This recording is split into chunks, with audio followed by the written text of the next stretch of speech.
The goose is loose.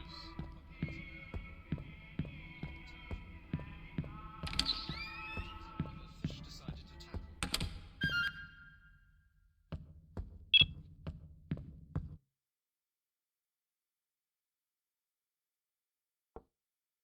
Good job. That's right. That's no. I think you can. This is what. No wonder your parents live. That's it. I won't have any more of your stupidity. Get out of my classroom.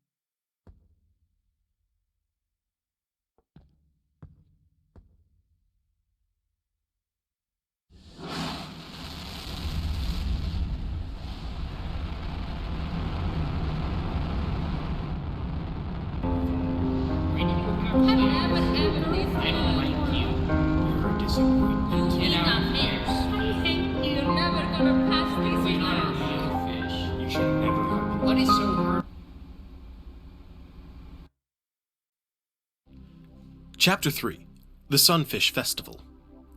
It was upon being met with the scathing response from the Sunfish Festival audience that the once beloved walking fish realized that his film premiere had been a disaster. The boos resonated within the hall, growing ever louder as more and more of the audience joined in.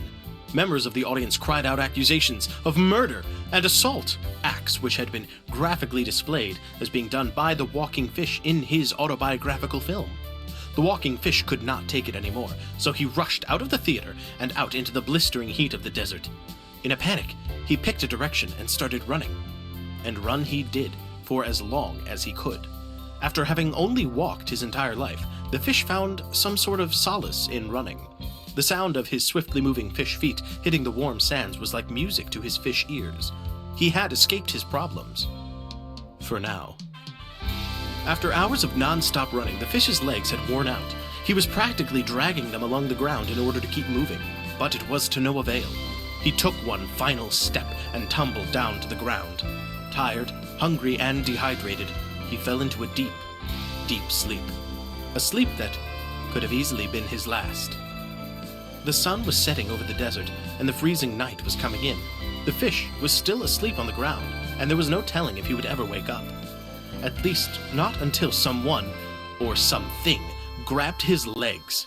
The fish awoke. His body was drained of any force or will to fight back. All he was able to see was a pair of red running shoes and a tall, brooding figure. Then, he fell back asleep.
We run from our past. We run away in hope that the future will hold something better. You can't live on the premise that happiness will come to you in the future, but rather, you must grab it in the present. The walking fish had tried running away from his problems, but in the end, he ran away from his life. It wasn't a choice to be born with legs, but it was his choice to lead the life he had. Upon realizing this, he walked back home to Hell City. There was a passion within him that still burned, but one he had always tried to put out, namely, art. Not making art, but observing, curating, and maintaining it. He wanted to capture the beauty of life in every moment